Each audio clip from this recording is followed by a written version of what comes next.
Hi. If you're in San Francisco, please come see me do stand-up comedy as part of SF SKETCHFEST on January 22nd at 7:30 p.m. and 9:45 p.m. I'm doing 2 shows. I am co-headlining, which means I'm doing 35 minutes. Wow. So if you're in that area, come through, dog. I love to pack that place with Asian people and confuse the hell out of the club owners. Also, if you're in LA, I'm going to be practicing for that set on January 15th at the Airliner. That's in Lincoln Heights, 8 p.m. Ticket link is available in the episode description below, or just go to my Instagram and click on my bio link, or just Google Hack City LA. Hope to see you there.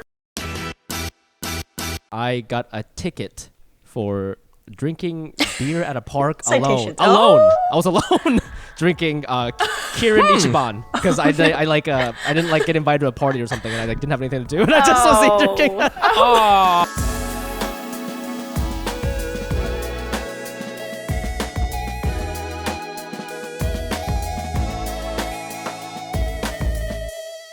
And welcome back to another episode of Asian Not Asian podcast, a podcast where 2 Asian guys not from Asia talk about American issues no American cares about. I'm your host, FUMI Abe. And I'm Mike Nguyen.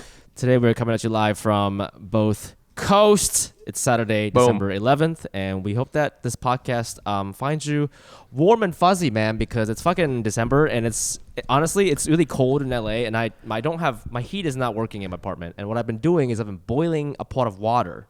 Are you serious? For heat, like World War II style. It's crazy. What are you gonna? Are you gonna pour that over yourself later, or what? No, how does that work? The steam. You know when you cook your steam apartment, of it. You know when you cook your when you cook when your apartment gets warm. It's that I'm using that logic, but I'm not cooking. It's just water. This is a little allusion to what we're gonna talk about later. But in college, I remember it was so cold, and I lived in the San Francisco Bay Area. We didn't have heat, and what I did was I turned the oven on and then opened it. And just had it running, and I realized I was like, I could die this way, so I had to stop. But I was so cold, I was like dying. Man, it sucks. We hope you're getting some good heat, and if you are enjoying the content, please leave us a review on the podcast app. Leave us 5 stars. Leave us a fun comment. We've been getting some good comments here. I'm really enjoying them. Hit us on Spotify. Hit follow, and if you're on YouTube, hi YouTube. Hi YouTube. Like, rate, subscribe, leave a comment. Tell us. How do you stay warm when it gets cold out and you are a lonely boy? Okay, because we want to know. Only lonely boys may apply for this question. Only lonely boys. Okay. Wait, I wanted to ask you something. Buddy. By the way, fans, anals.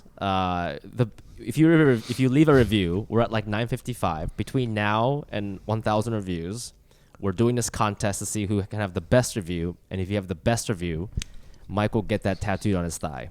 Okay, so let that be the sense, and that this is real. This is real. Oh, apparently, I never agreed to this, but we're doing it. So yes, this will be great. Yes, he did. Before we start the show, we're gonna give a shout out to our native Patreon subscribers. What is Patreon? It is the best way to support the podcast. We're a completely independent operation. We're not with a network, so we just we don't make any money, and what we do is we ask for donations, homeless people, and that's totally fine. And more money means maybe we can do this full time one day, and that'd be kind of fun. Maybe that would be great. At the very least, we're in the red now, Mike. We realize we're really bad businessmen. We've hired some people, and now we're in the red, and we need people. We need money so we can pay for an editor and producer and we need all that stuff. People specifically. Look it up. We're really broke right now, so we need your money. So if you're interested, go to patreon.com/AsianNotAsianPod, and please consider donating. But in return, don't you worry. In return, you get cool shit like a bonus episode. We do monthly bonus episodes and access to all the past ones. So there's like 30 if you want more of this. And also we give a shout out to every subscriber on air, and we guess your ethnicity based on your last name. We also slide into your DMs, all kinds of fun stuff. So please check us out at patreon.com/AsianNotAsianPod. Here we go, the newest Patreon members of this week. Dude, Fumi, I have to say that I think that it's becoming a thing with our fans to leave the most esoteric, enigmatic name. Yeah, they're because fucking with us. It is getting real hard to do some of these names. Well, you know what it is? I think we're getting really good at it. Even though, did you see that review somebody left on Apple? I saw a review. Somebody. I was like, I love the content, but I can't stand how bad you guys are at guessing ethnicities. And she was how like, do you know? First of all, she like did an extra dig on me. She was like, I don't expect it from Fumi because he doesn't know anything, but I expect it better from Mike. Here's the thing. First of all, we're pretty good at this. We are honestly. pretty good. I don't we know are what she's pretty talking good about. at this. We are pretty good. Because we get messages all the time being like, we do. Remember that one time we fucking guessed that girl who was like, she was a Japanese girl who married a Mexican guy, and she was like, we fused their names together. And we fucking guessed that. That was crazy how we guessed that. We're real good at this shit. Second, we're almost too good at this. We're like, I feel the NSA or the CIA are going to come in here and they're going to turn us into some sort of spy program because we're so good at like, just like, you know, they're going to sit us down and be like, all right, Mr. Nguyen, here's the passport for someone we suspect of terrorism. Please tell us their ethnicity. And I'm like, okay, this guy is Singaporean, but he spent some time in Chile, and so that's why his, okay, you know. So that said, we're gonna try it again, but now it's getting a little harder. Yeah. So the first person, first Patreon is TY. TY. As in, thank you. TY. Thank you next. Thank you next. TY. Oh my god. I think this is a thank you Asian. And what I mean by thank you, I think what I mean by thank you Asian is just like I think that we've been putting a lot of good stuff out there into the Asian American community, and I think this is just like the community, because there's good vibes out there. The community manifested into a little ball of spirit, and it made a Patreon. It made a Patreon account, and it gave us $5. It gave us all of the Patreon, all the energy of all Asians everywhere, all together. The spirit ball is mad poor.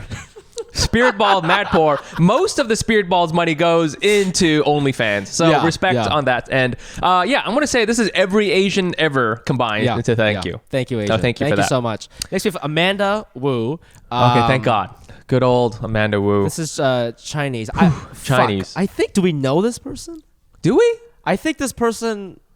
No. The person who made the artwork for a bonus episode, her name is Ashley Wu. I don't know who Amanda Wu is. This is just some other person. She's a non-graphic. Good old non-graphic designer, Amanda Wu. Good old project manager, Amanda Wu. Yeah, project manager, Chinese. Yep. There we go.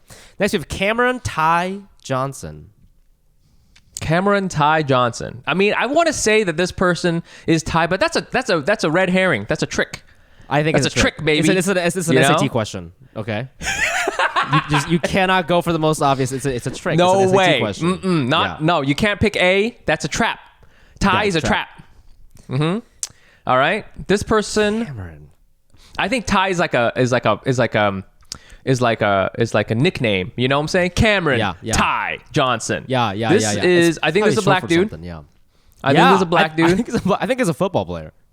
I think he's a football player. Yeah. He got his middle name because he actually loves Chinese food, but then everybody gave him Ty as a nickname. Yeah, so because he grew up in a racist white town where they didn't accept him and his family. God damn. There you go. Wow. God damn. This is Sunday night, Friday Night Lights. Yeah. Cameron Ty Johnson. A black dude from like Erie, Pennsylvania is what this is. Just trying to do his thing, you know? Nailed it as was usual. So fucking good. Fucking so good at this. And then last but not least, this is crazy. We have Zara. Zara. A. I want to say, could this be the brand Zara? Yeah, the fast fashion company Zara. I think it is. How fire would that be if you and we were required to wear Zara clothing from now on in all of our episodes? We're always wearing like black suits. Did you ever go through a Zara phase? I did. Oh my God. Bro, dude, I remember this is way back, 2004 or something like that. And like, you know, people were starting to get real into fashion. And we weren't just like dressing, you know, whatever. Yeah. And Zara came out. And at the time, Zara was like, it was kind of like nice. It was like expensive. It was a little on the expensive side. Yeah.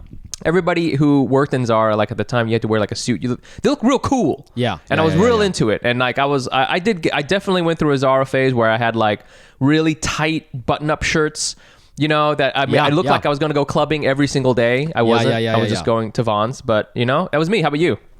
Yeah, I definitely went through a Zara phase. 2009, 10-ish. You know, you had this joke one time that men's fashion started in 2010, which I think is so fucking funny. That's when I started caring about how I look. And so I started going to Zara. Look it up. Yeah. Okay. Yeah, but it's you're right. Everything was very clubby and like I don't know. That shit was kind of in 2010. I feel like it was kind of like it was. I call it like the sexy Jim from Office look. Like if Jim from The Office Yes. looked a little bit cooler. That like look was pretty in, I think, in like 2010. It was real in. A lot of like no real hoodies, pointy no hoodies, boots. just like tight No, jeans. hoodies hadn't come around yet. We're still kind of on the tail end of bootcut jeans for men. Yeah. So okay. So Zara. Okay, Zara. this person is man. This is a hard one. Okay. What do we think? I had a friend in college. Her name was Zara Man, and she was Chinese. Really? Huh. No, I sorry, it was Zandra. Fuck. Okay. I'm gonna say this person is Zara. Okay. I mean, I know Zara, the brand, is a Spanish brand. So maybe this person's Spanish. Spanish or Filipino? I think she's Filipino. Spanish. Okay. I'm gonna go Spanish. I'm gonna go Spanish. Just like straight up Spanish. Like a person from Spain. A person from Spain, but maybe they have like they're Asian like wife. Yes, there you go. Yeah, your Spanish girl with an Asian wife. That's what it is. Gracias. It's obvious if you think about it. Yeah. Well, thank you so much for donating. And again, if you want to get it on this really accurate game, please go to patreon.com/asian.asianpod, and we'll guess your ethnicity based on your last name. Moving on, we always we always start the podcast by asking each other what kind of Asian we were this week to try to figure out what it means to be Asian American, because it's so goddamn confusing. Mike, what kind of Asian were you this week? I was a straight boy Asian, just a straight boy hetero. Cishet, I think is what we call ourselves now, or whatever. That sounds really problematic, actually. Cishet? Cishet? Oh, cishet. Hetero? Cishet? Yeah. I mean, that's also problematic, but I did this show. This comedian, their name's Jerry. They had this cool show called Rice Patty, and it was very cool. Like The name, God, I know the name. I know. We're never gonna make it. Listen, we're never gonna make it. No Asian comedian can get away from hot dumpling or dim sum comedy, or chopsticks. Any of that shit. We're all there. We're all there. But I will say the poster was really cool. It looked like an LCD sound system album cover. It was very sweet looking, and everyone who I did this show, and there was maybe 8 comedians, and I realized I went in the middle of the set of the show, and just Tom was there, and Julie Shiplett, and all these people, and I realized halfway through that I was like the token basic ass straight cishet boy. I was everybody else was the palate queer cleanser. Yeah, and it was and it was interesting. You're the cilantro of comedy. Yeah, I was the What's even more basic than that? I was like the green onion on top of everything else. Take it or leave it. Some people like me, some people don't. But it was interesting because everybody was super funny. Everybody was doing their thing, and it was cool because everybody was speaking to their own experience about either being, sort of a trans person or, about being queer. And, again, everybody was real funny, had like all these different takes on it. And then I went up there and I was just hey, you guys like the subway? I mean, that was like jokes that I had, I was like the subway, and hey, you guys like Disney? That was my own stupid shit. It was just funny, like going from one to the other and then back to, all back these to other programming. Back to regular programming. It was so strange. How were you received? Good. I mean, it was a great crowd, so they were like real cool. But it was just something we talked about this before, and I think in the bonus episode, where I'm like trying to figure out like what is the Mike Nguyen experience, right? Yeah. And so far, I'm like looking at my jokes, and I like them, and it's just like the Mike Nguyen experience is. So, what do you think about the subway? That's what I was thinking about. All of these comics, they got this thing where they're really speaking to their own experiences, which is sweet. Yeah. But I was like, I don't. It's not I don't have jokes like that. Everything comes from my thing. You sound but like you know what I'm saying, right? You sound like a white comedian complaining about identity comedy. Not complaining. Not complaining. I'm not complaining.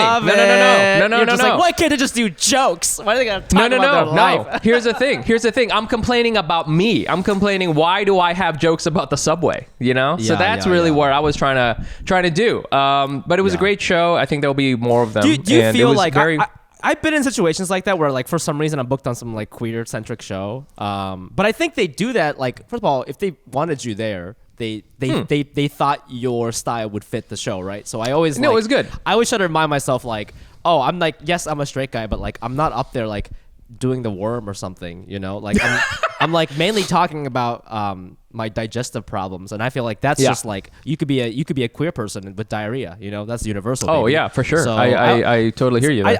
But like sometimes like if I do notice that it's like very very queer, and I go up like I'll just lean on the straight guy, and I'll just talk about being like I'll be like, you know, I'll just like address the fact that I'm like very straight, and I think you get some laughs off of that, and then you can just kind of go into it. You know, you don't have to feel weird about it. I think. No, it was a great show, and it was cool because you know we got Hack City, which is like you know our crowd is the product manager, works at Foursquare, you know, Asians, you know, good old salt of the earth Asians. And this crowd was different. You know, this was like cool, you know, blue hair Asians with leather blazers. You know, it was like the Bushwick live off the JMZ Asians. And so it was like sweet to see like this other whole thing. So yeah, it was a great show. You know, definitely check it out. Again, funny name, great lineup. Rice Patty, baby. Rice Patty. How about you, Fumi? What kind of Asian were you? This week I was understanding Asian. Okay. Okay. And, yes. You know, what can I say about the understanding Asian that hasn't already been said? Right. It's a very common thing to be. This week I took an Uber from my apartment to this comedy club called Flappers in Burbank. You're really making it. It was really making it. You're really making it, honestly, baby. I made fun of you for doing rice patty, and now I said this out loud, and I'm like, fuck. I don't think I think we're on the same level. And it was so sad. It was like a Tuesday show, and they only give me 5 minutes, and it cost me like $40 to get there. Did they only give you 5 minutes? Are you serious? What? Yeah, it's like, I don't know. I've never met the booker there. I just emailed them, and they sometimes give me shows, and I was like, whatever. Funny. I just go do new shit. The place also smells like ass because their plumbing is messed up. Like, it's like the whole block of that neighborhood. It's not, I thought it was like because the comedy club looks really nice, but that whole block, there's something wrong with the plumbing, and it smells like the ass. septic. Oh my god, gross. And it's funny because a lot of comedians are like, they weren't doing well, and they were complaining about, they're like, this crowd sucks, and I'm like, no, because it smells like ass. That's why nobody's doing well. Like, you can't do comedy when it literally smells like poop. The whole place smells like fucking poop, you know. But anyways, hey man, look, the classic blaming the septic system. Don't blame the audience. Don't blame the audience. Don't blame the septic system. Okay, we all been there before. We've all done shows inside of a men's room. Dave Chappelle could have done it, you know. So I got an Uber from here to Flappers, and my Uber driver was like, "Oh, I see you're going to Flappers. Like, are you a comedian?" And I was like, "Oh yeah. I'm a comedian." And he's like, "Oh, is it like an open mic or is it a show?" And I was like, "Oh, it's a show." And he's like, "Who books it?" And I was like, "Oh, I don't know. Why?" And he's like, "Oh, I'm a comedian." And I find out through talking to him that he's a 51-year-old Russian Chinese comedian. He's like half Russian, half Chinese? Yeah, but he's from Russia, so he's got a really thick Russian accent. But he looks Asian. But I honestly couldn't tell how old he was because I was looking at the back of his head. But he told me he was 51. He's got kids. He's got a wife. Moved to LA to do comedy. He's been doing it for 5 years. And I didn't like, you know, I mean, like, I didn't like tell him that like how I've been doing it for a long time and stuff. Like, I didn't tell. I just kind of, he like was very eager to talk. And at first, I thought he was just trying to be like, let's talk shop about comedy. But it like within 3 minutes, it kind of turned into this thing where he was telling me all the the good things that were happening to him in comedy to just justify him chasing the dream. Like it was like it felt like he was talking to me, but he was really saying it to himself. Was the vibe? Yeah, so, like, I see. Yeah, so it was kind of like it was. You know, he was like, you know, I just like won this competition at this open mic, and they gave me a 4-minute opening spot at the Laugh Factory, and you know, like it just really showed me that like hard work really pays off. And I feel like there's like a lot of stuff like that, and I feel like he like asked me to follow him on Instagram, and I was like, yeah, of course, man, I'll support you. Just like go to his Instagram, and his Instagram sucks ass. Like you ever look at someone's Instagram and you're just like, I'm not even trying to be a hater, but you look at somebody's Instagram and you just know they're not gonna make it. Does that make sense? It's not a cool Instagram. It's not cool, and I'm not even talking about in comedy. Just like not cool universally, you know? Like there's no cute selfies. It's like there's like every selfie. He's like an old guy posting selfies, right? That's weird, you know? Like his camera is like smudgy. He's got kids. You know, he's just like a lot of flyers for shows I've never heard of. A lot of flyers for shows like Rice Patty. You know, a lot of like that. You know, and I feel like if I was like 25, I would have been like, I feel like I would have maybe not hated on him, but in my mind, I'd have been like, oh yeah, this guy's like whatever. You know, I would have kind of dismissed him.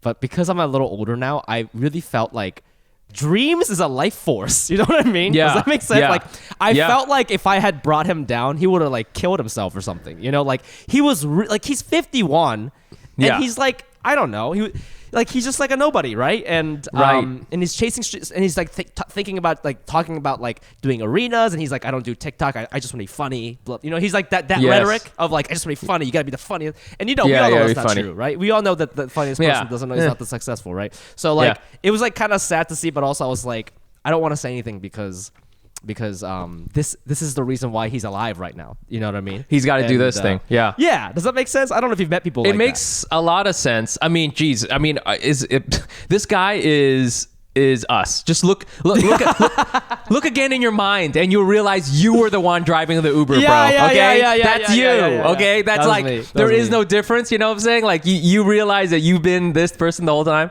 I just feel like, I mean, you know, we're all kidding ourselves, you know? I mean, yes, like are you know, are you and I doing a little better, kind of, you know? But like, hey, you know, I mean, we're just a couple years and a bunch of kids away from doing this. And Oh my hey, God. I'd love to Yeah. drive Uber. You know, hey, he's got a car that he's doing great, you know? Like, sounds like he's doing great. One thing I'll say is, you know, with TikTok or whatever, I guess he's not on TikTok, but like with a lot of social media, I feel that you can find your lane really quickly if you just kind of like lock into something. Obviously you have to be like medium funny, but okay, like Nimesh Patel is working on his hour. He's like recording, I think he's taping it tomorrow. And you know, I hosted one of his shows, and I went to his show, and you know, it's full, and he's just working it out. So it's like, you know, he was just doing his thing, and there was like maybe like, you know, 100 something people who had come to see him, and to come to see him work stuff out. It wasn't like to come to see his like whole polished thing yet. Yeah. And I remember I told you this. Nimesh had DM'd me to ask me how to get into advertising. And thank God, thank God he didn't do that. I mean, I don't think he was like, he was going to quit comedy, but he was just like, I need to make some money. And I was like, sure. Thank God that didn't happen. Okay. Because, you know, now in the pandemic, like he broke out, right? He got his thing. He's huge on TikTok. He's huge on TikTok. He's got fans. He goes on tour. He's taping this, his hour. He's got like this cool director helping him like tape it and stuff like that. And it's just like, you know, I mean, who's to say in a year that this guy isn't going to corner the fucking Uber comedy thing? I have no idea. I just made that up. You know, That's true. It's just like, That's true. Who knows? That's true. Who That's knows? true. You know, and then one day you're gonna be the one like, hey, you know, I used to write for Corden, and you know, Dude, I used to be at Flappers all the time, you know, back when it smelled like ass. You know, that's you, FUMI. That's you, baby. That is me. Well, that's why I followed him. That's why I played nice, because you never know. You never know. You have to suck everybody's dick in this town. But I feel you. I mean, I do feel LA is like full of stories like that, right? Everyone has a story like that where it's like, I'm an actor. Yeah. You know, they're just talking to themselves. It's very interesting. You know, it's very interesting, man. It's just self-justifying. But anyways, I would love to hear, you know, what kind of Asian our guest has been this week. Our guest this week, we're so glad to have her. She came on last minute because she'd be available in the mornings. Okay. That's how we screen our guests. We're like, who's awake? Who's awake? Oh, really? Because we record especially on the West Coast. It's like 9:30. It's like we can't be booking comedians who don't have it together. We can't because they're not out. We only book comedians who have it together. Yeah, it's like work. You gotta wake up at 30. You gotta clock in at 9:30. You do. She is a previous guest of this podcast. She's a comedian, writer, most recently an actress in the new Mindy Kaling show, The Sex Lives of College Girls. Is that what it's called? Sex Lives of College Girls. That's right. Yes. And I don't remember her character's name, but we'll talk about it. And she's great. Guys, give it up for You're gonna love Sarah Katow. Hey! Thanks for having me. Hey, Sarah. Hey. Thanks So for waking fun. up and doing it. Listen, my Uber shift isn't till later, so. Hey, No, Sarah. that's a beautiful man. I'm glad you had that Yeah. experience. Do you get stuff like that in LA Ubers? I don't know how often you take. You ever Ubers. seen that? You ever seen that? I guess I drive, mostly, especially to shows. So I haven't had the situation where they know I'm a comedian. Yeah. But yeah, I mean, everyone you kind of, and then I have comic friends who did drive Uber for a while and stuff while they're here. So yeah. I feel that it could be a whole podcast series where you talk to Uber drivers, because at least in New York, they don't necessarily talk to you. They know to not talk. Because they're professional drivers. Because they're professional drivers. But the times I have talked to them, they're always like, yeah, so I'm doing this until I can pay off my third house, blah, blah, blah. And I'm like, what the fuck? What is going on here? Wouldn't Like expect it. Yeah. They have all these things you wouldn't expect. And then in LA, it's always like this whole other thing. This is like their third side hustle that they're also doing and all this stuff. So like, I think Uber drivers, they got some crazy shit going on. But Sierra, we want to know, what kind of Asian were you this week? Okay. I just thought of one. I was a swashbuckling Asian. Okay. Swashbuckling? Wow. Swashbuckling. All right. I went to Pirates Dinner Adventure this week. Is You wanna know what what that is is? that? What is that? Is that So like it's basically like like medieval times, right? It's It's medieval like a times, dinner and okay. a show. Yep. But here's the deal. Turns out I was going to go to medieval times, but then they have like a whole thing where, they kind of like do some animal cruelty because those horses are supposed to be doing that stuff. And the only thing that you can do to and again, they're like getting sued or something for it. So allegedly, shit. but it is, so after seeing that, I was like, oh, well, what's right down the street? Pirates Dinner Adventure. It's all very close to Disneyland. So it's like for families this is like in, who are this is close. in Buena Park, I think. Yeah, exactly. Yep. It's families who are probably like in town and they want to do like one day at Disneyland, but it's like, what do we do the other day or night? Right. Yeah, what a time. They had like a Christmas theme. What was the show like? I just Googled I don't know what a swashbuckling is. It's like a pirate? Oh, Ire matey or swashbuckling on the seas. I don't know. I was trying to do a lot of lingo to prepare. Did you, was there like a whole storyline? Because like I've been to medieval times and there's like this whole thing where like you're supposed to be rooting for a certain like knight. There's like, it's like a tournament, right? And then like in the times I've been, and I have to say I have been a fair amount of times. It takes, and That's it's so in the high random. 50s, but okay. yeah, it takes like a left, and then all of a sudden it's actually not about the tournament. There's like, there's intrigue actually happening. Like that's the ones I've been to. So it's not like a straight up. I mean, like Spoilers. the tournament starts, but then it turns out that's like actually one of the knights is a demon, blah, and it gets all crazy, and you're like, I thought you were gonna say one of the knights is a DJ. Those are He's his a dreams. Russian DJ. Okay, he also drives Uber. It's crazy. Yeah, if you don't follow him, we don't know what will happen to him. Is the Pirates show like that? Yeah, it's very similar in the mapping. So you're like in a section and you get assigned randomly. So I was in the red section and, I had to root for the red pirate. And and then they kind of like are swinging on ropes. They have like a really nice, pirate ship set. Right. It's very much for kids. So I went with a few friends. And we're adults, let's just say. And so, and, for the night we're adults now. And some kids, get kind of are there with their families and then they go on the stage and obviously we weren't included in that portion. But right. Yeah, it was fun. So it was like a lot of, and then you get dinner and What's the it was dinner?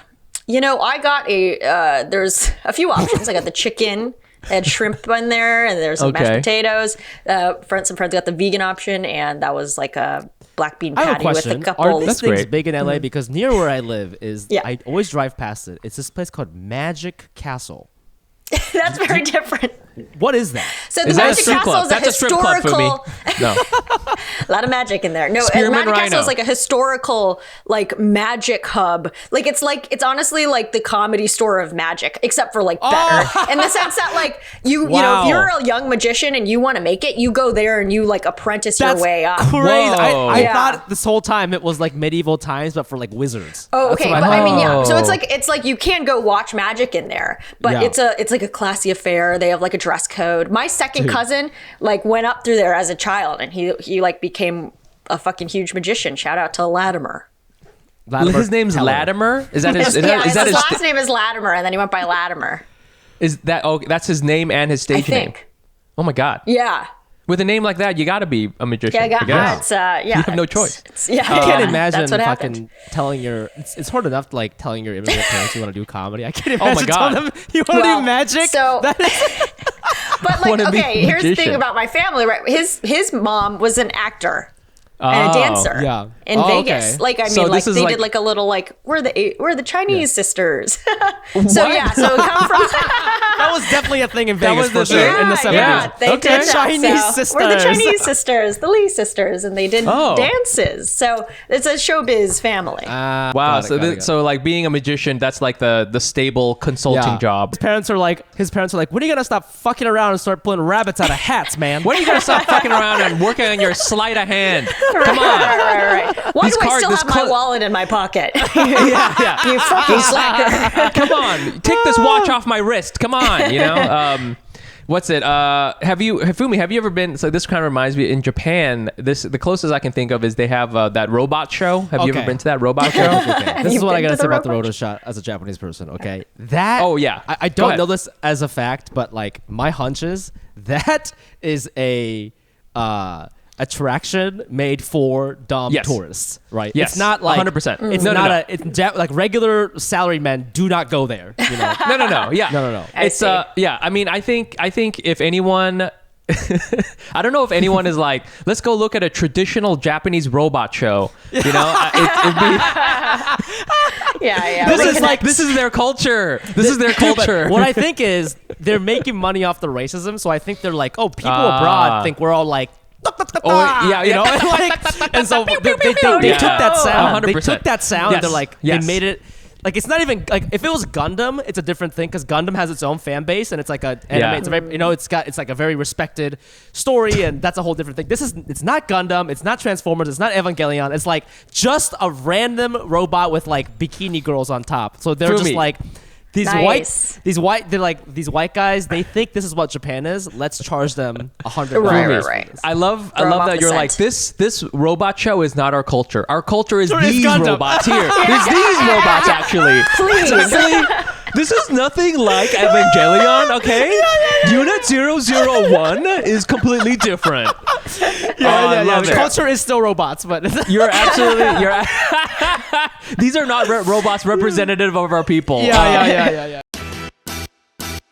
Listen, Mike, you know me on the podcast, I like to laugh like an insane person, spread joy through jokes and Yes. inappropriate comments. But is that how I feel on the inside in 2020? Absolutely not, Mike. No, man. It's a dark mess in here, dude. Sometimes I'm really sad. Sometimes I'm a little depressed. I'm really stressed, you know, and I think a lot of people with the pandemic, they're not really sure about job security, and that's a huge source of stress for a lot of people. And I think if any of our listeners feel this way, they should check out our sponsor, BetterHelp. BetterHelp will assess your needs and match you with your own licensed professional therapist. Connect in a safe and private online environment. It's so convenient. You can start communicating in under 24 hours. This isn't self-help, it's professional counseling. Send a message to your counselor anytime. You'll get timely and thoughtful responses, plus you can schedule weekly video or phone sessions. Woo!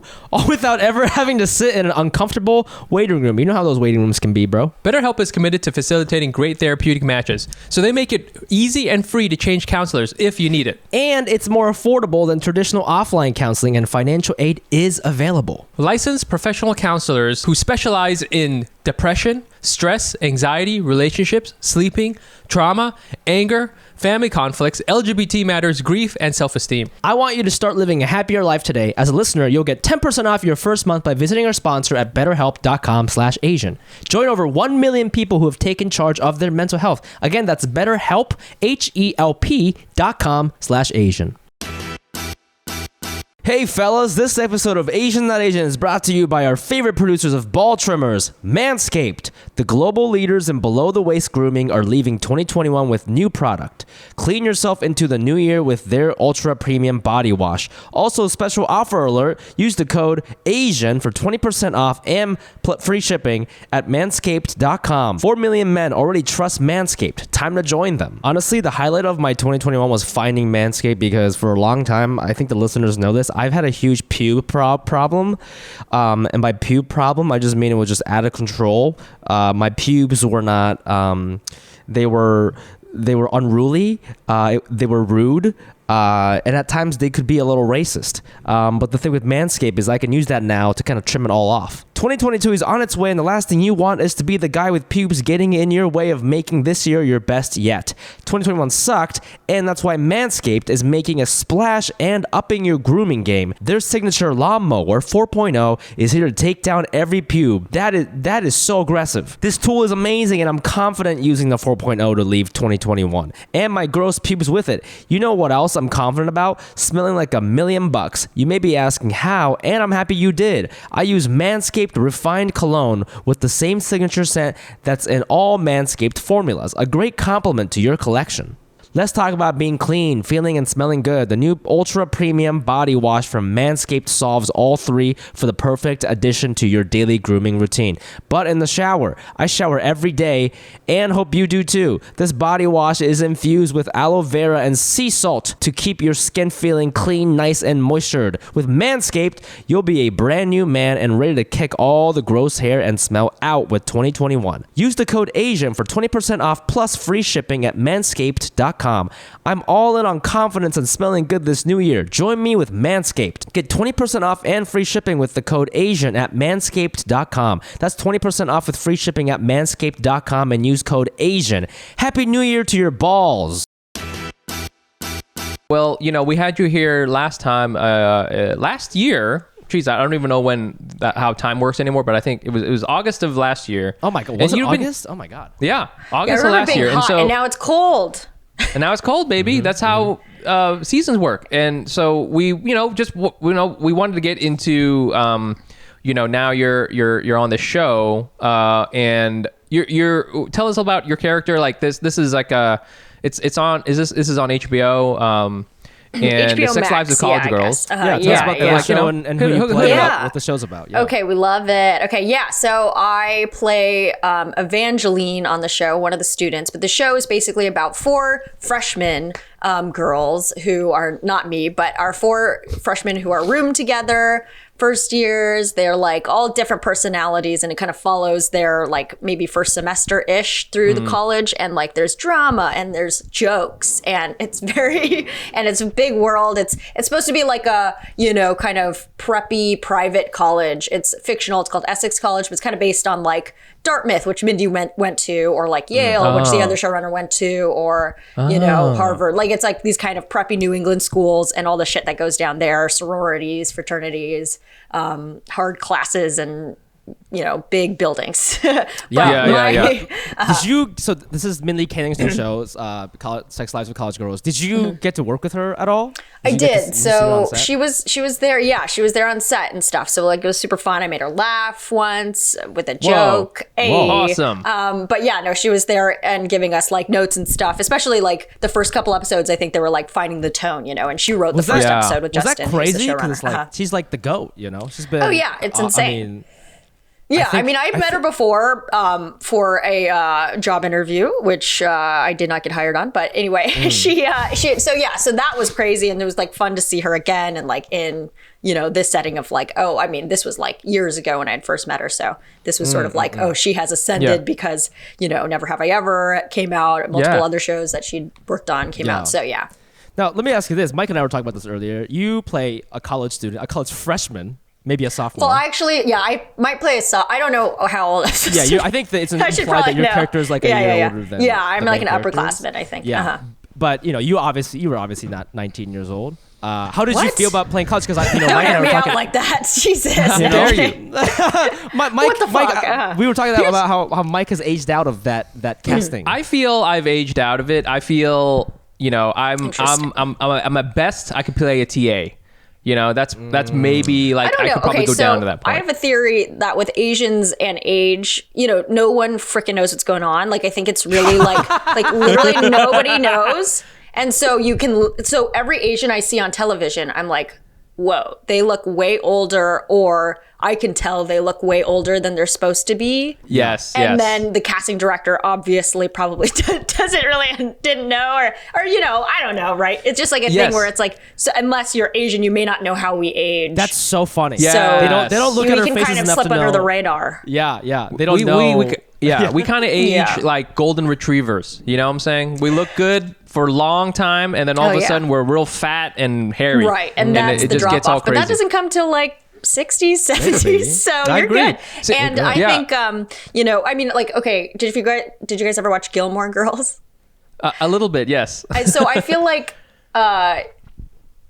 a little bit like Lane, you know, was like definitely a little bit older than Rory, Sure. but like they're supposed to be the same, both like 16. I don't know how old she was at the time, but it was just kind of funny because I feel like with that, I'm like, well, obviously one of the first awesome like series regular Asians. Yes. So, you know, it'd be tough for that. Like, Wait, and also Gilmore probably Girls. if you're Is older, that- you're more. Is that Keiko, Mike? Is that? Yeah, it's Keiko. Oh, yeah, you were So I talking feel about like- Where Yeah, sorry, you Lane talked is her about that. character. You're right. Yeah. I feel definitely Keiko a casting agent would throw Keiko as like a senior in college. You know, she's like, oh, Right. definitely a little older, but like senior and I in mean, college. like, you know, television, it's all over the place. Like, you know, you Yeah, had it is Pretty all over Little the place. Liars. They played it like 18 for like 28 years. Yeah. So, so we watched the show and it gets a little salacious. Okay, there's, I mean, it's a little salacious. There's like, I mean, I actually did not know what to expect. Yeah, when you click I mean- the sex lives of college girls, I wasn't expecting No, but- salaciousness. But like, Whoa. because you were introduced as the nerdy comedy girl, right? And then like the second time, everybody's at like this naked party or something, and you're just wearing like one of Well, those. I think I'm a cool comedy girl. Well, so, Just a little rewrite there. Yeah, I so like that. reconsider, yeah. okay, so I want to ask you, like, how much do you relate to this? Like, did you get down in sure. college? Because you went to Harvard, which is like, you know, I Get think this down, school is okay. supposed to be like an Ivy League Oh. kind of thing. You Right. know? Like, Yeah, there's a lot of Harvard parallels for yeah, sure. yeah. So yeah, I mean, I relate to so the Katow, which is what the world I'm a part of, which is Bella's character. So Bella, amazing, Amrit Kaur, like she's an incredible actress. She her character is kind of like how I relate to her character in the sense that like going to the college to join the comedy magazine there because you want to do comedy professionally. Yeah. So it's like, oh, you know, everybody who wrote, so I was in the Lampoon at Harvard, so it's like everyone who wrote for the Lampoon, or not everyone, but like people who wrote for the Lampoon went on to write for The Simpsons or like The Office and all this shit, right? So she's going in with that, so I related to that, and like the Katow, which is the Lampoon of Essex, essentially, like being a part of that in the show was hilarious, because like all the guys they cast that are like real serious, like, oh, this isn't a joke, I don't understand why, you know, like that was so accurate to the guys that were on the Lampoon, because everybody was just, I mean, especially at a college where you know, you might have been your big fish in a small pond at your high school, but then you get plopped into a school where everyone is valedictorian, student body president. That's not special anymore. What's special about you?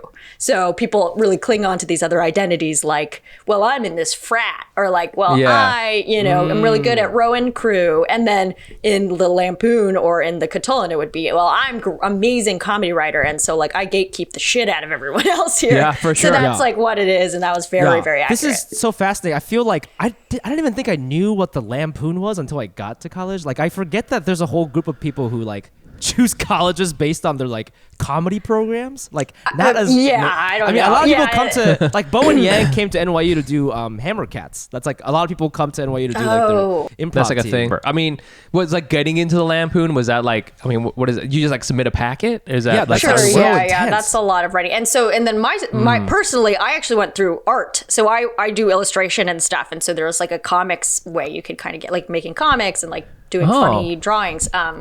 But yeah, mostly, you know, writing, it would be like submitting pieces, which are like weird prose comedy. Oh my gosh, that's so stressful. So in the show, like this is a comedy institution, but there's all these like fancy parties with like caviar and like all these like investors coming in. Is that really what? Oh yeah, is that what? Because it's like it's so funny that Right. everybody's trying to be a comedy writer, but if you didn't know what the context was, it just looks like a charity event or like Sure, you know, yeah. like, Oh, like, yeah. like Young Republicans or something. That's kind of what it looks like. You know, was Yeah, that sort of the vibe? Oh yeah, because you know, you're going to school and you're joining this organization that you can really only join if you have time. Like, it's like, if I had a job, like a full-time student job, I couldn't put the time into this organization to join. So I think you have people who, you know, it's skewing for people who are obviously like really into comedy and they will like pull all-nighters to do comedy. Shit. Or you're, you know, skewing for like wealthy people who are like, you know, this would be a nice thing to Yeah, about at for sure. Thanksgiving with my uncle. You know, like I don't know. So I think it's so there was like that vibe, and just honestly, any of those schools that are kind of on the East Coast and like preppy like that, that's the vibe. It's like cocktail parties were a thing, and you had to like have business attire. What? I don't know. It was just, you know, the culture shock is there, especially if you are not in that circle in any way. Yeah. Did you? I mean, how big was this? Like, how big is this thing? Because is it like, how are they funded? You know, I just wonder. Yeah, I rich donations. Yeah, I don't know. It's very strange. Like Conan Bryan, that's like what it would alumni, be, right? It's like really a bunch of famous people. Yeah. Yeah, but there's also like people who don't even do comedy who are like really invested, who are just like, well, I'm rich, and I want to waste my money. No, okay. Listen, I've got an extra million to throw out. But yeah, I think it is. So that's what's really fun about the shows. I think it's really like people love college shows, but there's not that many, and this is a very specific college. It's like a private school, and you get to see all the like ridiculousness of that. So yeah. So did you so what, you know, it sounds like your character Bella is kind of like, is you the cool comedy? So sorry, I'm not Bella, but Bella is the main character. Who I'm like interacting with. Yeah. So Evangeline. When, you know, there's this whole kind of arc with, you know, what's going on in this thing. Did this kind of like bring back any triggering things where you're like, oh man, I can't remember. I remember whatever. I had to stay up all night doing this thing. Or there was this one editor who was a complete dick, you know, like did this like come back, you know? Yeah, I would say like, you know, especially with the parallels with people, it's like they would have my character like kind of argue with one of the like kind of more gatekeepy shitty editors, and it's like, oh, that was like all I did, you know, and be like them being like, you can't say that because they're not in the club, and it's like, okay, it's a little like this is imaginary. Yeah. But and then I think watching the show back, you know, it's all the relationship stuff they have in there. Where like, oh yeah, in college you're kind of like, oh, I don't know, we're not a thing. But then like, so you can't care about the person, you know. There's like those sort of things that come back up just watching it. I was just like, yeah, I think they nailed that very well. Were you like a okay? So I don't know. I've never been to Harvard. They won't let me in. But what was not even a visitor pass? Just not a visitor pass. Whoa! Who are you? Are you that guy? You're that guy. You're the Get out of the parking lot. What was your like? Did you party a lot? Like, do people party? Did you relate to like? Because these girls are like fucking every day, you know? Oh yeah, I would say the first, well, okay, maybe for girls. Okay, so girls in college, I assume as a freshman you can go to parties because you're like a girl if it's a male dominated cishet vocab word, you know, dominated party space, then probably there is. Like, I personally wasn't. I feel like as a freshman I was like very like, I don't understand anything, and like I didn't want to even try, you know. Like, so I would, you know, hang out with friends in dorm spaces and stuff. So this show is definitely like an exaggeration, I think, of most of the people's anyone's. I think the joke too that like Mindy and Justin keep saying are like, you know, it was fun to write a show to reimagine like what it was like to have sex in college. What was that? You know? So I think it's a little exaggerated, but I do think girls as freshmen probably party more than boys as freshmen, but then that reverses as you know, like much like life, women are devalued as they age. So like we you know, so like it's a fucking 4-year quick turnaround of like, I remember as a senior being like, well, what the fuck do I do now? You know, I had my boyfriend, and I don't need to go be, you know, like, it's just like, so yeah, I don't know how it is today. You know, there's always people I feel in college who kind of like, they meet someone freshman year, sophomore year, and then like they get kind of like college married. Do you know what I'm saying? Where you're just like, I'm with this person now for like 4 years. We may even live together. You know, know, maybe it keeps going after college. Maybe it doesn't. But like, were you like, was that you kind of like your MO? Were you like locked in? I'm still with that guy too. Oh my god! Oh my god! Hey! Wow! Yeah. So yeah, I think we met like we probably met my freshman year, but we didn't date until my sophomore year. Our next partner has a product I use literally every day. I started taking athletic greens because I want a better gut health, man. I mean, fans of the podcast, you know, me, FUMI, I've got a lot of diarrhea problems, okay? I'm just talking about, my stand-up is mainly about being Asian American and having diarrhea all the time, and I wanted to fix that. So I started taking athletic greens, and I've been taking it for about I don't know, 6 weeks or something like that, and I absolutely love it. It doesn't taste like it's super healthy. It has kind of a mild tropical taste that I actually look forward to each morning. Mike describes it as matcha. I personally take it because I want to maintain better gut health and also just have more energy. Ever since I moved to LA, I've been feeling very lethargic, but this stuff helps me just kind of like, it's a nice booster to my day, and I absolutely love the way I feel when I'm on the thing. What's so cool about AG1 is that it's lifestyle friendly, whether you eat keto, paleo, vegan, dairy-free, or gluten-free. Tons of people take some kind of multivitamin, and it's important to choose one with high quality ingredients that your body will actually absorb. AG1 is a small micro habit with big benefits. It's one thing you can do every single day to take great care of yourself. It costs you less than $3 a day. You're investing in your health,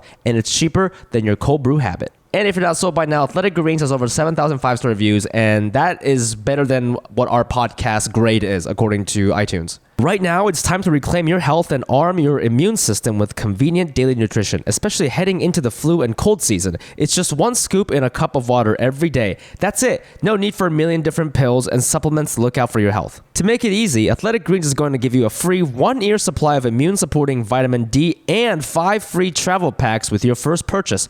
All you have to do is visit athleticgreens.com/AsianNotAsian. Again, that's athleticgreens.com/AsianNotAsian to take ownership over your health and pick up the ultimate daily nutritional insurance.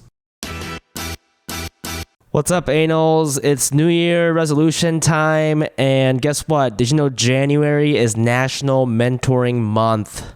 Did you know that? And you can use that month to become a big. For every 3 boys, there's only 1 male mentor in NYC. We need more Asian mentors. Sign up by visiting the site at 100friends.chowmag.com. If you choose to sign up, there's a place on the website that asks you how you heard about this opportunity. So please write that you heard about it on the Asian Not Asian podcast if you want to become a big. Apparently, a lot of the people who sign up are Asian finance bros, which is totally fine. But I think they're trying to get all kinds of bros for this program to become a big. So if you're an anal and you're not a finance bro, but you're interested in helping the kids out for the community, please consider becoming a big at 100friends.chowmag.com. That's 100friends.ciaoomag.com. Go ahead and visit that website to become a big.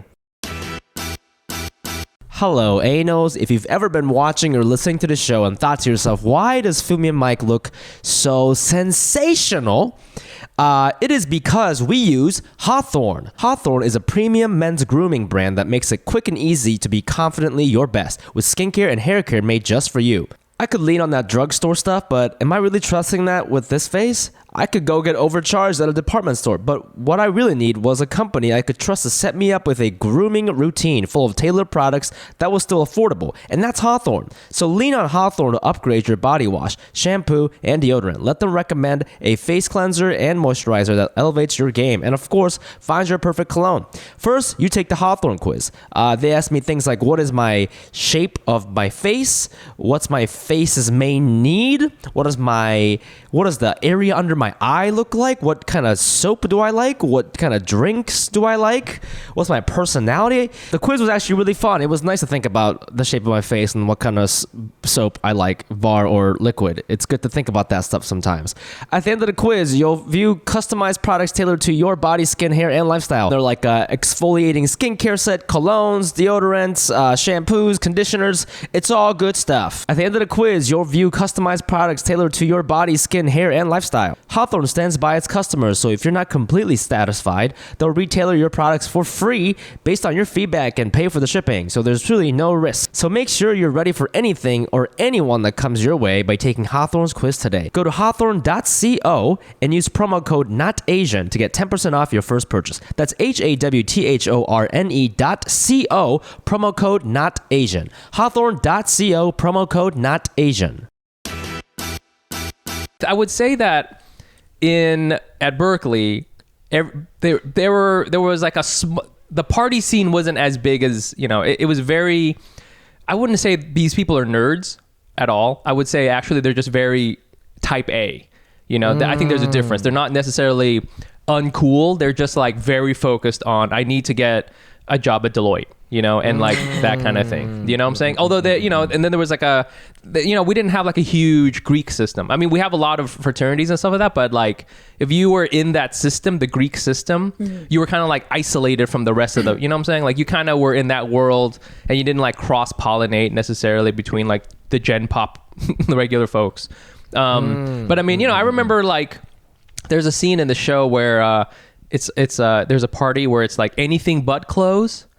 And I don't know if we ever had a thing like that, but we definitely had themed parties, of which me being a boring ass straight dude never did the themes, just went up in my jeans. That's a straight Asian guy move, I think. Straight Asian guy move, just in my hoodie, my Berkeley hoodie, ruining the vibe. Nobody's trying to fuck me. Yeah. But that's you know, I watched that and I was like, I remember this. I also remember it not being, I think this is because I went to a public school. Our parties were so low budget. Low, but I remember we went to a party. I remember we went to this frat party that was like thrown by an Asian frat. And because we wanted to keep the sound like down, they had put mattresses, disgusting mattresses, up against all of the windows and walls. So funny. That's standard. Like, I mean, yeah, I think that sounds familiar. Yeah. Okay. I like that vibe though. I remember like parties at NYU were so different from parties at Ohio State. So like whenever I'd go back home to Ohio, I'd go to my Ohio State friends, and it was just like that, like frat houses, sticky floors. Oh yeah. You know, like, just like literally like beer. Like flattened beer boxes on the wall as block out the light. But at NYU, like I remember going to like an Asian frat like mixer thing, and it was at this like a rooftop penthouse. Some like rich Chinese kid had a penthouse. Oh, here we go. Whoa. It was fucking so cool. That nobody was fucking me, but it was really, really like it was really beautiful. I mean, the view was nice, you know. At least I got to see like a little bit of a view. I do remember. You know, there was a girl. I guess I was like kind of like talking to. She was like, in my mind, like way out of my league. And I remember her sitting there and going like, "Yeah, we're gonna have a underwear party where everyone just comes in their underwear." And I was thinking in my mind, I was like, there's no fucking way I'm going to this party. I would have so much anxiety that I had so much like I was, you know, like in my head about it. I was like, there's no fucking way I would do something like, and I stopped talking to her because I was like, no, this is too much for me. You ended the friendship after the invite. It was just like, it's man, easier if we just never see each other again. Yeah. No, you know, I gotta go and I gotta go to the arcade. Okay, this is who I am. All right, so I watched a lot of other Virgin guys playing Street Fighter 3. Okay, that was my vibe. Okay, that's me. That's me. You know, what can I say? That's great. And I should clarify. Yeah, I think the norm at our college was not partying. Like it's like just the amount of like. Of just staying in and feeling sad was the norm. Like it was a horrible time. Like that's the crazy thing. It's like I feel like remembering college, you know, nostalgia. I remember just the good parts, but like in retrospect, I'm like, oh yeah, many nights just being like so sad and alone and like so stressed out. Like so stressed out being like I have a fucking P set I gotta do, but I'm like too sad to do this P set. What's a P set? Problem set. I was a computer science major, but I mean that's the homework for science, I guess. Oh my gosh. Okay. Now hold on here. Now we're getting into it. This is Asian, not Asian. Let's leave the sex talk. Let's talk about P sets, baby. Let's talk about P sets. Okay, here we go. You want to talk about? Oh man, I got my own Carol in the library where I kept all my books. Woo-wee. Wow. No, somebody's living large. Yeah, there were so many times I feel like I don't think you could ever write a really well. Maybe you could write a sitcom of like the non-sex lives of college basic boys because like there were so many times where I remember once one of our friends had a car, fortunately, and we just drove to Krispy Kreme. Because that's all we could do, you know. Like we were just like, we were like at this point we were like juniors, right? And we weren't like we're like kind of too old to go to a frat party, if that makes sense. We're like we're not going to this frat party. There's gonna be a bunch of freshmen there. We didn't want to necessarily like we're not like sophisticated enough to go to a bar and like get drunk, and also it was expensive. So we're just like, well, let's just go to Krispy Kreme, and we just drive to Krispy Kreme, buy Krispy Kreme, and come back. And that was the that's a night. successful And that was like night. it. That's a nice night though. That's a nice night with That's the a guys. great though. night. That's It's a a great great night. Yeah. It's a great night. And you end up playing, like, I remember once we did this and we all ended up playing football in the parking lot, and it was awesome. That's Oh so my God. cute. That's Oh my see, God. I Yeah, believe put it real in the moments sizzle like reel. that. I believe in real moments like that. I remember like one of my most like I remember like my roommate and I, Brian Wang was his name. Now he's like a private equity guy making so much money. We were roommates and he was also a virgin, but he was like really into sports and he had like a really nice body. And I remember we were both like, okay, we're gonna fuck this here. And he was like, we should have like a word, like a secret word that we say that means like you have to leave the room. And it was avocado. But we roomed for 2 years. We never used Never that word. never said it. We never said it once. Oh, I'm sorry. Didn't even buy avocados.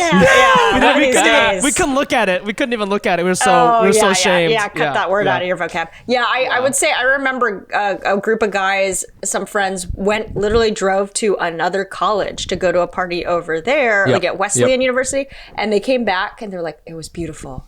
Like everyone was outside. Nobody was trying to, turn you away at the door. Like it was a lovely night. Like it's just like so sad because like that's like all the parties at college felt very exclusive. It was like, oh, are you on the list?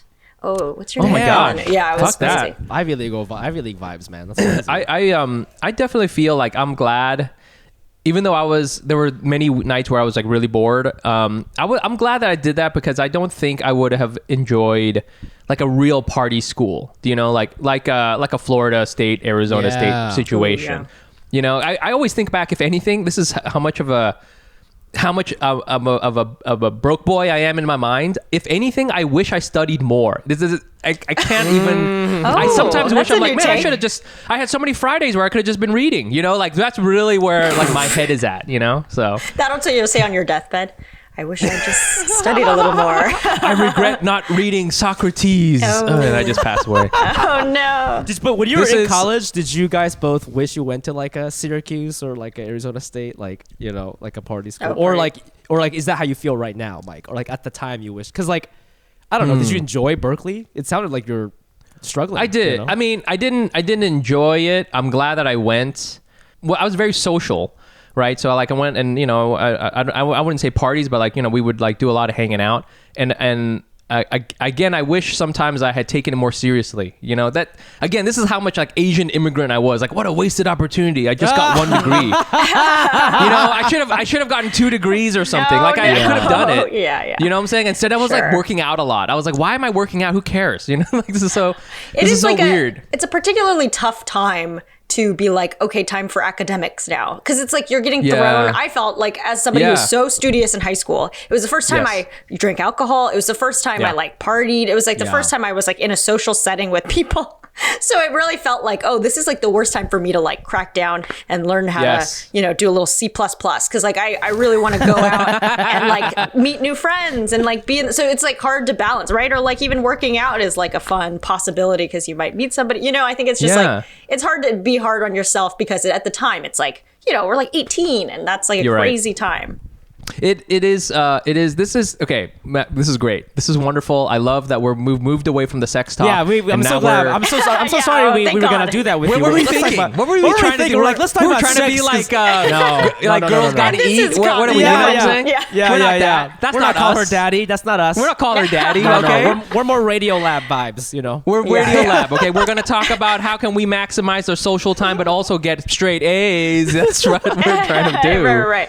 Yeah, maximize the dining hall intake too. I was really about those, maximizing the hours I could get in there, get as much food as possible into my body. And take it home. I will say that's another thing. I at Berkeley, at least, the food I thought was absolutely terrible, and that's coming from me. I ate a lot. I love food, but I thought the food 1 year was enough, And then occasionally you would you would had a friend who still lived in the dorms and could swipe you in, and it was like a novelty to eat there, but.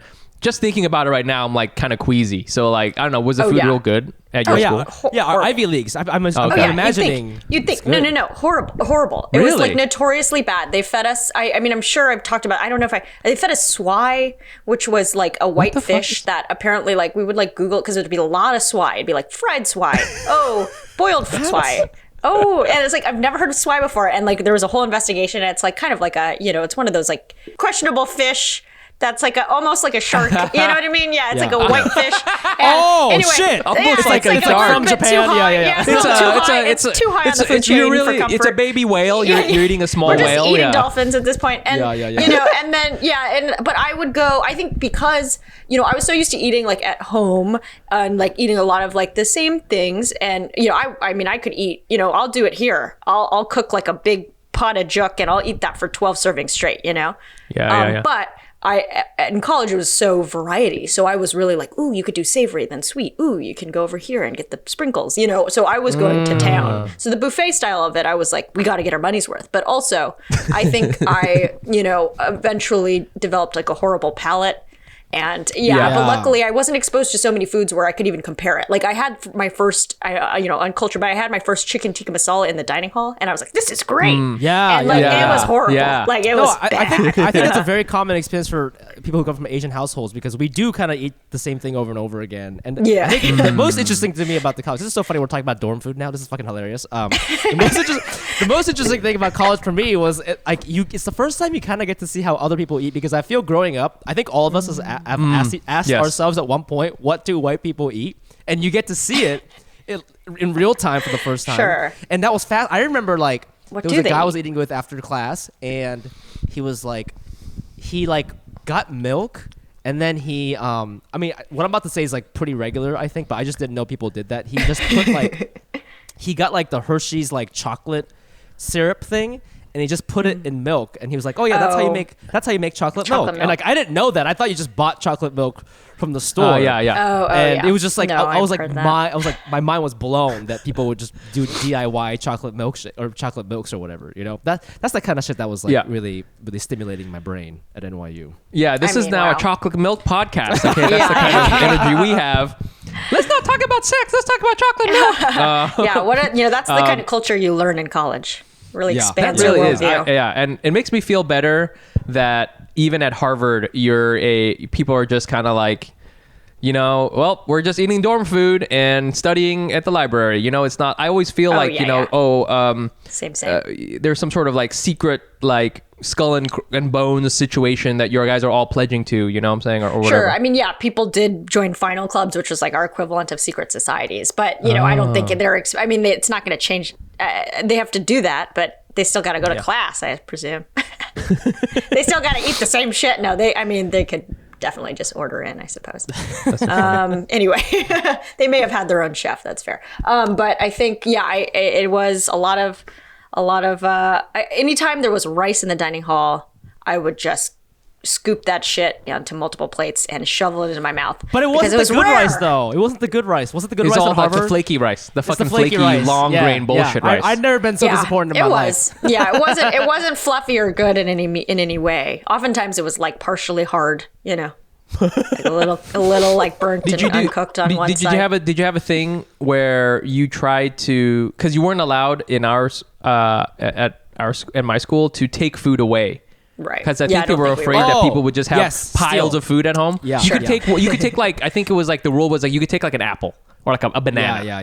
That was it. But like people would find all these ways, like they wear big hoodies and like have a container and like shove a bunch of food into like the container and then put it in their hoodie and then walk out with it.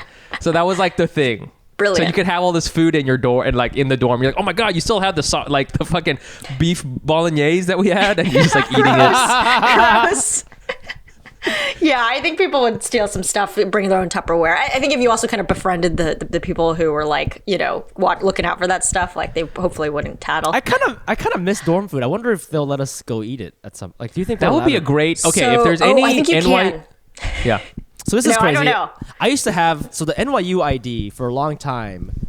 It like renewed for 3 or 4 more years. So I renewed it my college year. So it said FUMI Abe 2015. So for a long time, I could just get into NYU buildings. So if I had to go to the bathroom or something, I would. And then like I would go. I'd like if I needed like an office space, I'd go into the dorm on 14th Street called Palladium, which is also their gym. It's like one of the nicest dorms, and they have like a food court downstairs, and I would just like eat dorm food there. Oh my God. But I'd pay like $17 because if you pay out of pocket, it's expensive, you know. Oh, you still. But I was just like, I'd okay. just be in there like eating dorm food because I like missed it. It was like really weird. Oh, that's sweet. Yeah.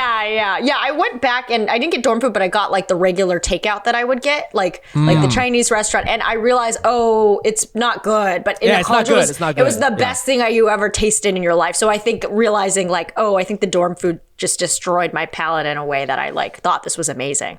Yes, I for free. I think too the thing about the food was that it was this is like the first time I was away from home, so like food for me was like a really comfort thing. I remember that I had like a meal pass thing, right? And it was like you have like X amount of dollars on it per semester. And because I was like I was away from home, I didn't know anybody, I was like real lonely, and I didn't know how to manage my money. So you could go to like the restaurant, and it's just like a regular restaurant where you're using your swipes or whatever, and it's like it counts it as dollars. But I had used all of the money in like 3 weeks, and like I was That's like, oh so no, crazy. Now I'm like now I can't eat anything. Possible? How did you not know? That's crazy. I'm real bad. I was bad with money, man. They also overcharge at that kind of thing, right? Because it's like, what's that? You know, they're like, oh, they probably overcharge at those restaurant kind of things. So we had like a cafe where it was like, oh, because a pizza slice is $4, which it's like not. I remember another time I missed the cutoff time. Like I came back from the library or whatever. I maybe not the library. I almost failed out of of Berkeley my first year. But I came back too late, and it was like 8 p.m. or 8:30. It was like some early time, right? But like I'd missed dinner, so I couldn't eat again until the next day, and I was so hungry I had to just go to sleep. I don't. I just like. Oh my God! I just had to go to sleep. You were starving. You were starving. Oh my God! And then another time that happened again, and I was like, oh shit, I missed the thing, so I have to go to sleep again. Wait, so you didn't have any money to go to like McDonald's or something? I didn't have any money. Like I didn't have like, I mean, I had like a bank account. Maybe I had like $5 in it. Like I was so broke. I had no money, and I remember my roommate, who's still one of my good friends. He had an illegal hot plate in the room, and he made fettuccine alfredo. He made it from scratch. Wow. And to this day, he made it with butter and oil and all this thing, cheese and everything. He made it, and he fed me, and to this day I owe him because of that. Oh yeah. That's the Here, level. let me just get out my dough and chop it into fettuccine. Now I know why you almost flunked out of college, because you were a little hungry little boy. Oh, you had power. malnutrition. Yeah, that's crazy. God, I'm so sorry. That's what I was focused on. I'm still focused on that. Anyways, this has been fun. This is like we're like a wholesome. This is a wholesome podcast. Yeah, internet just content. eating You know? and studying. I realized all three of us had like very like nice, like warm PG-13 college times. What's the baddest thing you did in college? Like illegal, like that, or not illegal, but just like when you're being naughty, whatever that means to you. For me, this is a very FUMI answer. I got a ticket for drinking beer at a park alone. I was alone drinking Kirin Ichiban because I didn't like get invited to a party or something, and I didn't have anything to do, and I just was drinking. Oh, that's so FUMI. I got a ticket. They're like, this is so sad. I need to arrest you. Yeah, we can't show We can't show. We can't have this in our public space. I was in Brooklyn. It was like a cool neighborhood. Like, no, we can't have this energy. You're killing the vibe right now, man. You gotta go to jail, sir. Oh, I know what mine would be. Sorry. There was a tradition where you could streak around like the central yard outside, like before finals. And so a bunch of students would do it every year. It was like very populated, but these fucking like guys from like just civilians from town would always come in with cameras and take photos of all the girls. I mean, and guys. And we would get pretty drunk to do this. So like I remember thinking like that's weird, but I was just like doing, everything. But yeah, isn't that horrible? Digital cameras. Crazy. Wait, but you didn't. How are you bad in that situation? Well, yeah, no, that's. Well, you are. I guess you're enabling the there are a behavior. few things, being, running around naked is like questionable, but it was sanctioned because it was like a fun amazing how many tradition, when you're 18 and you see like a bad thing, it's amazing like how like 90% of the time you just go like, meh, I guess that's crazy. Like if you saw that today, that's crazy. What a if you wacky saw man. it today, you'd throw a brick at his face. Like this is like so illegal. I wonder if they cracked down on that. I don't know. It was 2008 crazy. was a crazy time, yo. Mike. Oh man, I really don't think I didn't like getting in trouble with the law, If anything, I worked at the library. I was library security. I think I've told you this story. But I worked You're on library the security. Other side of the wrong side I was of history. the law. I was the one who was like, the hey, law, yeah. Yeah, I am the law. it's okay. I was the one handing out tickets for beer and for streaking, Yeah, That was me. yeah, But you know what? That's also how I met my wife. So she and I met on the job, So that was like, yeah, worth it. yeah, this is kind of like our thing. Yeah, two cops Yeah, I in don't think there love. was Two Cops in Love. Yeah. Now that's an HBO show right there. Right, start Yeah. writing it. HBO's putting out a lot of good stuff. We've got Sex Lives of College Girls. We've got all these things, and we got a new thing, the Sex and the City series called And Just Like That. Sierra, are you a fan of I just Sex watched and the City? Yeah, I watched the first 2 episodes. Okay. Bobby Lee's in it. Very cool. I Who don't know. does he play? I was. He plays a podcaster. He plays a Wait, podcaster. that's why. Did you guys because I feel like I heard a lot of our friends going out for this Wait, role, and it Brian was Park Asian went out for this. podcaster. I remember this. Did he? Okay. He did. Yeah. Oh. Yeah. Yeah. I've heard, and then I helped a friend with the audition for it too, and I didn't know what it was because it's funny. like I didn't know that it was going to be called. And just like that. Is But he anyway, a love interest? It's is like he- you guys. Is he fucking one of the? I don't think. Well, who knows? Maybe eventually, but at the moment, he's just like representing like cishet Asians. Hey. Yeah. Men in this like podcast with Carrie, the main character. Is that a spoiler? Yeah. I mean, that's kind of like It's the new it's setup. Sarah Jessica Parker and Bobby Lee doing a podcast together. And a third. I can't remember her name, but yeah, and then like the main host. Yeah, Carrie is like a guest or whatever of this podcast or Gotcha. whatever. Right. But I was watching it, and it's clear that they are trying to make it way more diverse. There's like women of color in it. There's like kind of like there's way more diversity in there. And you know what? I don't know how I feel about it because I was watching it, and I was thinking, you know what? I watch Sex and the City for the white women and their weird problems. Do you know what I'm saying? Like I watch Sex and the City you don't like these I other watch minorities Animal coming Planet. in here messing it up. You know what I'm saying? I'm telling you, Mike Like, is a straight white guy complaining about the industry vice today.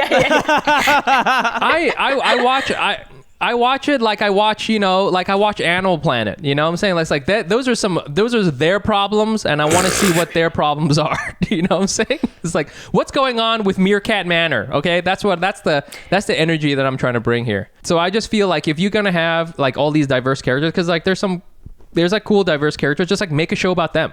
Don't like just like have another show. That's what I was like kind of thinking instead of like splitting the time. I was like, this is kind of weird. I don't know. What do you guys think? Yeah, I feel like, well, there's always like forced diversity and then there's like natural diversity. And I don't know. I mean, like, Sarah, what did you think about that? Because obviously, like, the industry's trying to do that right now. You look at a cover like the Sex Lives of College Girls. It's like one from every race except Asian for some reason, or East Asian. Well, South Asian. Yeah, like, is that like, do you feel when you see things like that, not necessarily for your show, but when you see things like that, is there like, I don't know. I guess it's just like, as entertainers, it's like, oh, that's cool because that's more opportunity for me. But for the people watching, like, I wonder if that is really reflective of society because I don't think in real life a Bobby Lee character would interview a Sarah Jessica Parker type. Right? Like, that's a pretty unrealistic situation. I see. And like, Yeah. it's like just putting like forcing people of color into like really white shows. Yeah, I don't know. Like sometimes I will look at a show like Sex and the City and they like force people on there and I'm just like, I just don't think these 7 Is this a real white scenario? women who went to Harvard hang out with 13 Chinese girls in wheelchairs. You know what I'm saying? Like sometimes it's like it's so forced. It's so forced. That What are those numbers? Yeah, no, I think I'll also like this kind of harkens back to like girls on HBO kind of had a whole thing where like they had all white characters and then they got criticized for it and then they kind of like shoved Childish Gambino into the second season. And and I don't really remember like I wasn't really watching it at the time so I don't know what the controversy sounded like, but I think there was also somebody made a point where it's like I do believe that also like 4 wealthy white women living in New York City probably don't Right. know anyone who's not. I don't know. Yes. Maybe now Agreed. if people are trying to be like better about it, but like Maybe. I don't know. And it's also like I don't want to watch. I mean, there's a little bit of this in Sex and the City where it's like I don't want to watch these characters written by white people mainly be like, oh, I learned about race today. Yeah, I don't need to see that journey. That's really strange. Yeah. I guess it's kind of forced, and it feels like they're gonna have to be like, oh well, there's like a white savior thing that happens in the thing, and they like acknowledge it in a way that it's like, okay, I think they're like trying to make it not too cringe, but it's like a little cringe still. Yeah. It's kind of like in Succession, like I don't think they put a lot of people of color in there because that's about like a rich white ass family, and like that makes sense. I think that's totally okay. Sure, So I think yeah. I think scripts just have to be honest. Because it's like the minute that you start casting diversity because you're trying to be a good person from behind the scenes, like then you're ascribing that the characters are quote unquote like morally thinking about that, which like I don't think they do. I don't think a lot of people do, but we're giving a little too much credit that doesn't fit their character. It sounds like we're like, let's make 2 different shows, one for white people and one for people of equal color. but different. Equal but separate. Segregated. You know what? Here's another great idea. Let's have 2 different water fountains. I think it makes a lot of sense, This was great. Oh yeah, This was great. Use with the thing that works. But Sierra, thank you so much for coming on the show. Always this a is pleasure. Amazing. And honestly, So fun. We talked about And this last time. Let's hang out. Let's go get some Chinese I know food, we dude. gotta hang. I forgot. I mean, then I saw you were in New York. I'm like, where's FUMI? Yeah. Where is FUMI today? You need like an updated I'm around, website. dog. I'm leaving right. next weekend, but let's get yeah. I mean, I don't know. Let's get fucking Chinese food soon. Oh hell yeah. Yeah, I think you guys, Hell yeah. you guys need to like be swiped into your UCLA dorm. I think that's the way to I go. know. Actually, though, UCLA has notoriously great food. They're like ranked number 1 or 2. So I think it's Cornell's Do number it. 1. You bet I looked this up. Cornell's number 1, UCLA's number 2, and I have eaten at UCLA, and it is incredible. They had Thai iced tea in a dispenser, and I stayed up till 8 a.m. because I chugged that shit, and I wasn't used to caffeine. Oh my god, that's amazing! Incredible. I Go had Bruins. no idea. I had no idea. I also heard that there's a university in California called Soka University, which is part of a Japanese cult, and I heard it's actually like a religious cult. And if there's any Soka people listening, hey, I'm not coming at you, but you are a cult. Just know that. Apparently, they have amazing food because they serve like Japanese food there or whatever. But wow. damn, well, we should go dine at a dorm one of these days. Yeah. Let's befriend some 18-year-olds and see if they can swipe us in. Yeah. We love it. What could go wrong there? Yeah. Sierra, where can our fans find you and your work? Where can they follow you and all that stuff? Oh, thanks. Yes, I am at Sierra Katow, which is SIERRAKATOW on Instagram, Twitter. Got a website, sierrakatow.com for stand-up dates. I do which FUMI has done, Heatwave, a comedy show in Los Angeles in Silver Lake, normally once a month. Our next one will have passed. And I think and then I have a podcast that will come back. I know it's been dormant. It's called Stay Positive.